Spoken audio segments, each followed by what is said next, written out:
Euro itu mata uang di Eropa kecuali Inggris,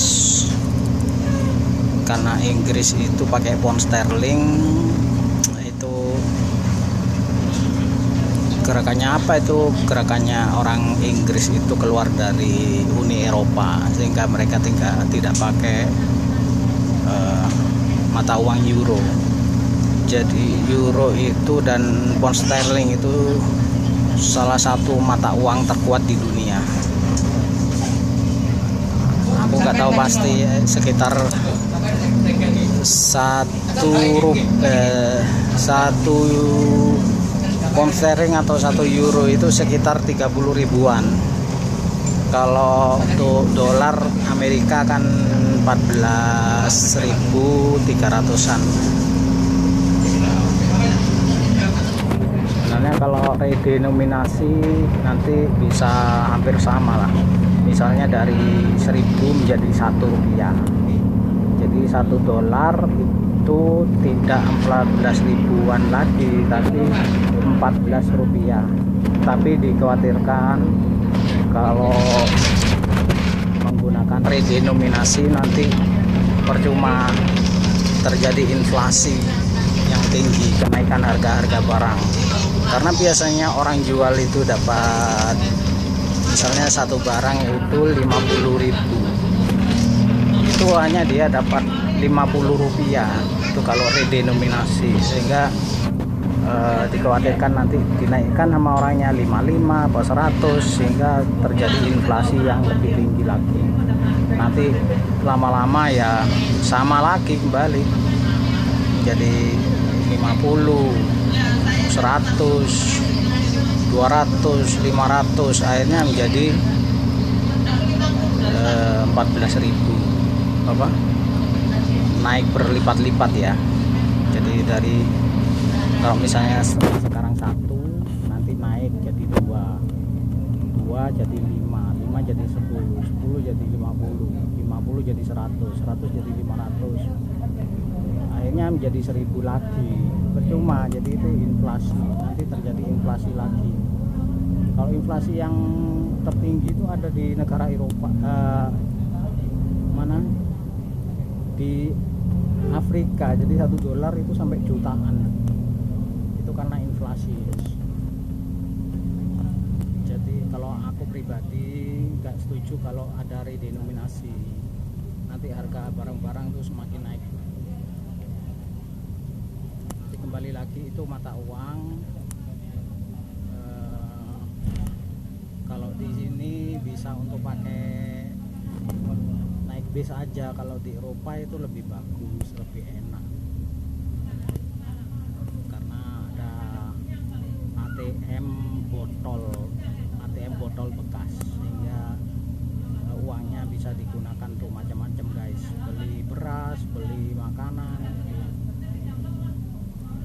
Itu ya saran aja lah buat untuk pemerintah Indonesia, dimulai dari kota Surabaya. Ya bos, makasih bos ya.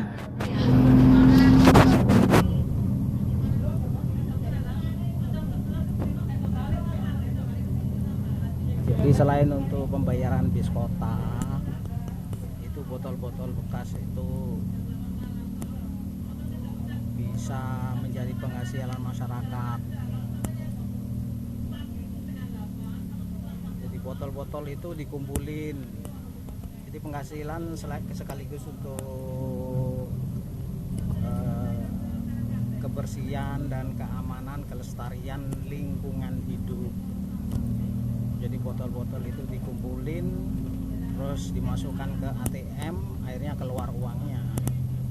Itu jadi untuk merangsang masyarakat untuk mencintai lingkungan, yaitu bisa dibuat suatu sistem yang bisa menarik, merangsang masyarakat untuk tertarik untuk membantu program lingkungan hidup ini supaya lebih bersih, segar, dan lestari. Kalau sekarang di laut lautan itu banyak pencemaran lingkungan ya. Itu potongan-potongan kecil atau debris dari plastik-plastik itu terbawa sampai ke lautan. Itu kalau dimakan hewan-hewan itu, hewannya apa, ikan-ikan itu bisa mati.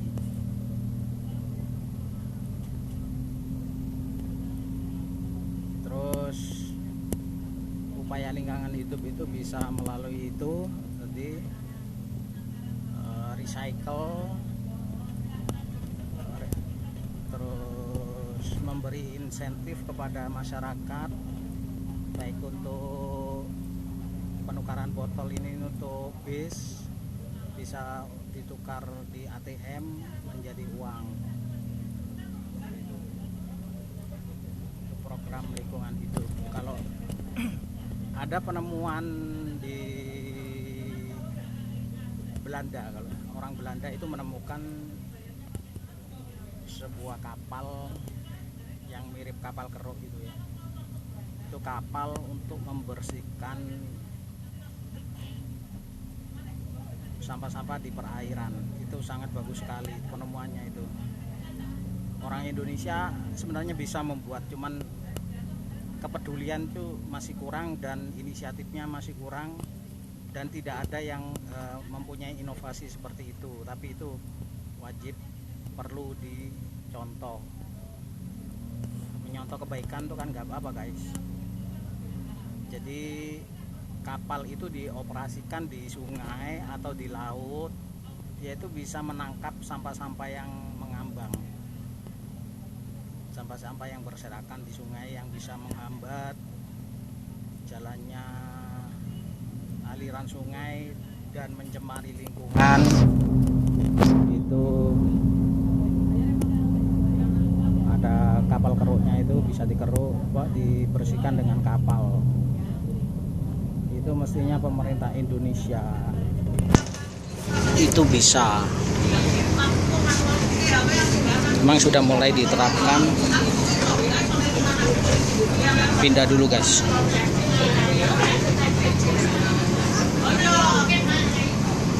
Di Jakarta sudah mulai ada uji coba untuk diterapkan. Kurang tahu ya apa itu sudah dibeli atau belum.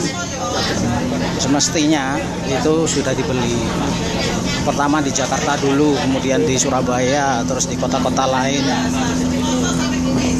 Bali itu bisa diterapkan. Kapalnya kalau ombaknya besar gimana?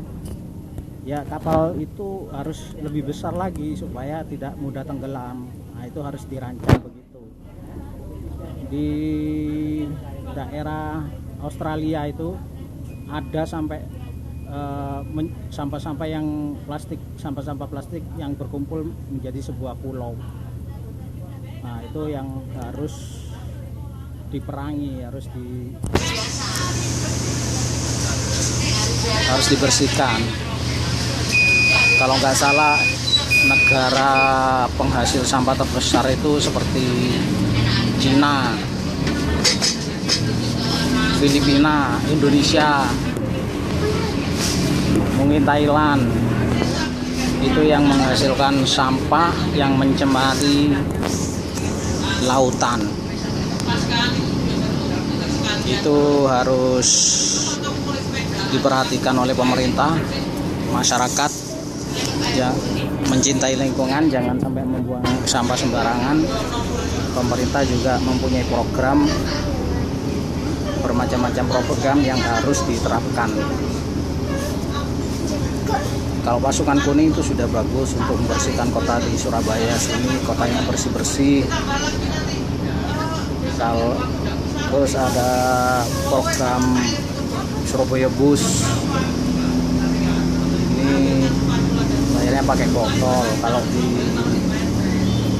Swedia atau Jerman itu ada ATM botol, itu bisa diterapkan di Surabaya atau di Jakarta, di seluruh Indonesia.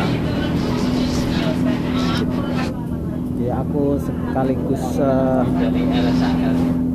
ngevlog ini di perjalanan ke Jember. aku juga membahas situasi perkembangan terkini pembangunan yang bermanfaat bagi lingkungan, bagi masyarakat. Salah satunya ya bis. Bisnya ini bersih guys, nilainya ini miliaran, miliar.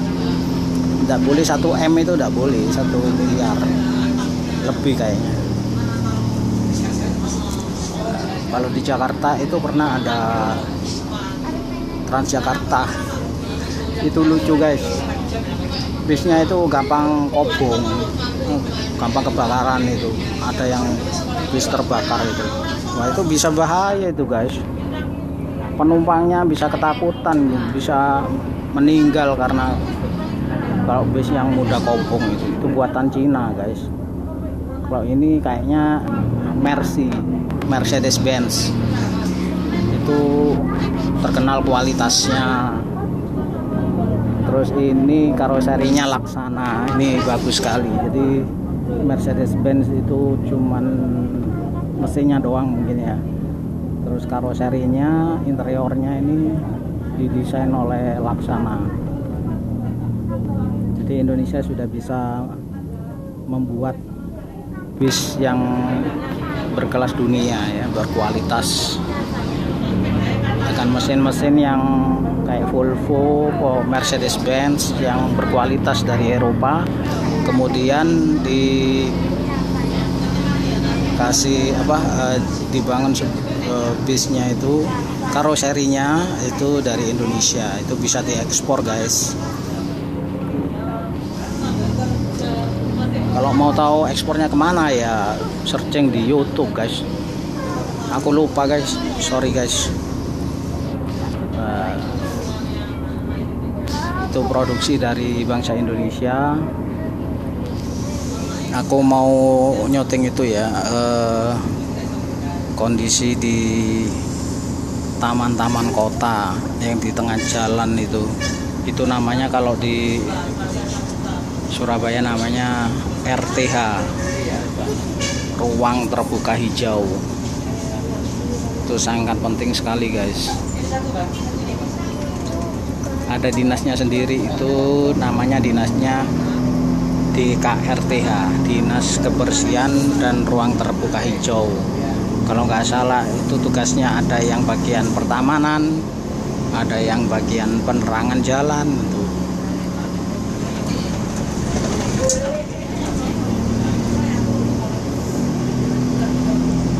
Sebenarnya ada yang kurang itu, di tengah-tengah itu mungkin bisa ya dibuat juglangan.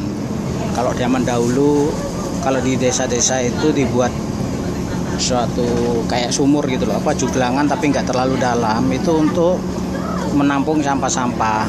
Jadi sampah-sampah itu bisa nanti membusuk di situ, kemudian kalau hujan bisa menampung air hujan, jadi mengurangi potensi banjir.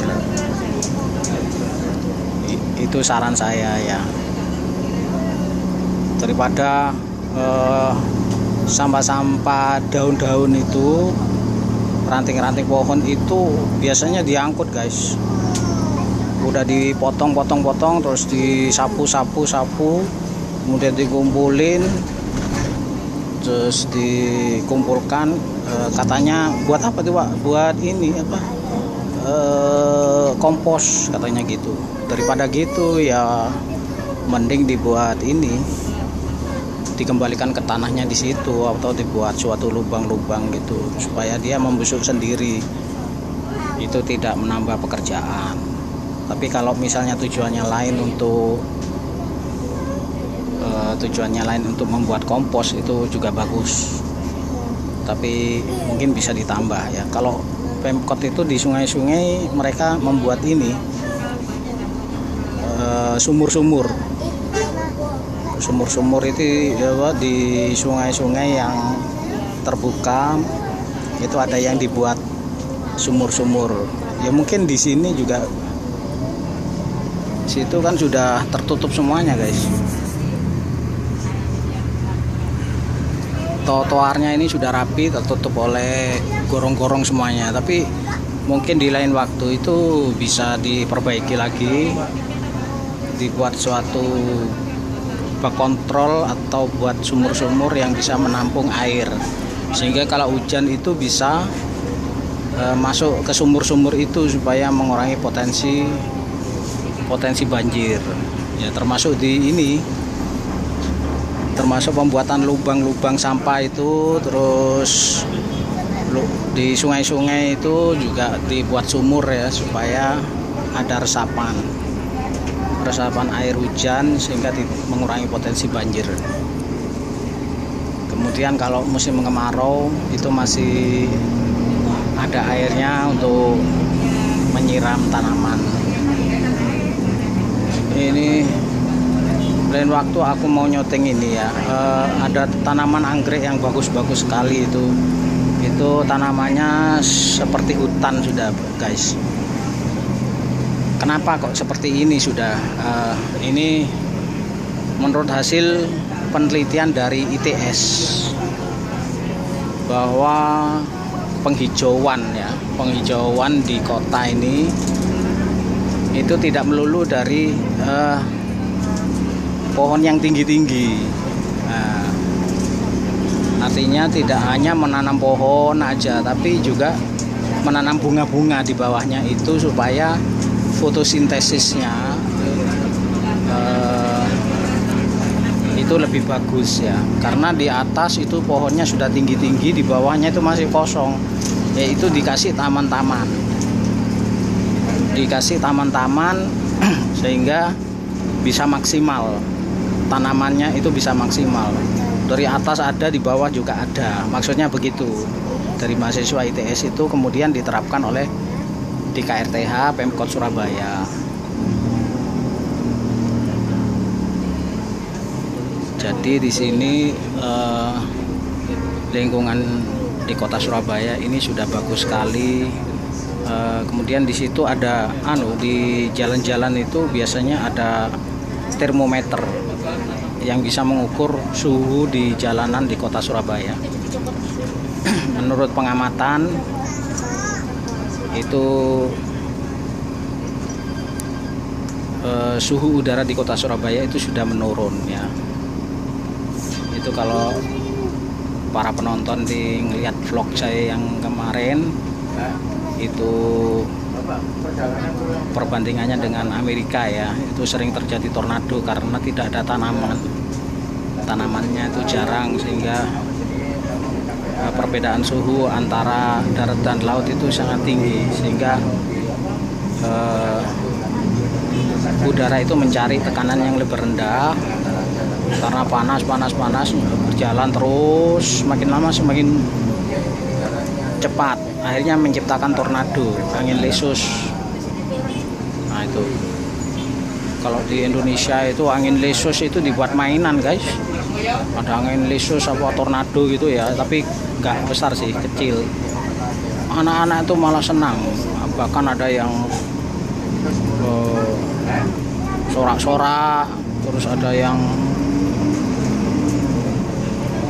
itu loh, ada yang di sorak-sorak, terus malah ada yang diusir itu tornado itu, ada yang ngusir, berani ngusir itu.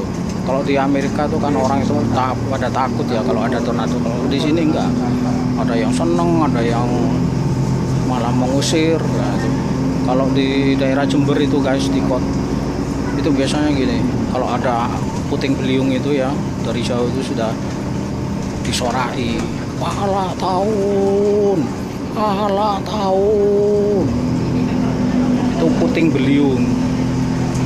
Katanya orang Surabaya itu di JTV itu pentil muter katanya. Itu loh anunya orang perempuan itu loh. Aduh, maaf ya guys, agak jorok nih.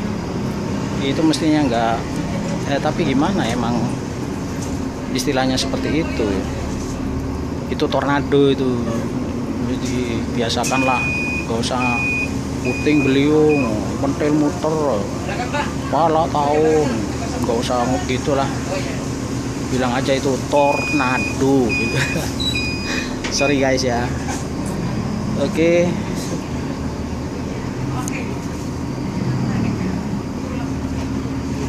Ini udah lama, nanti aku mau ngelanjutin. Ini istirahat dulu sejenak.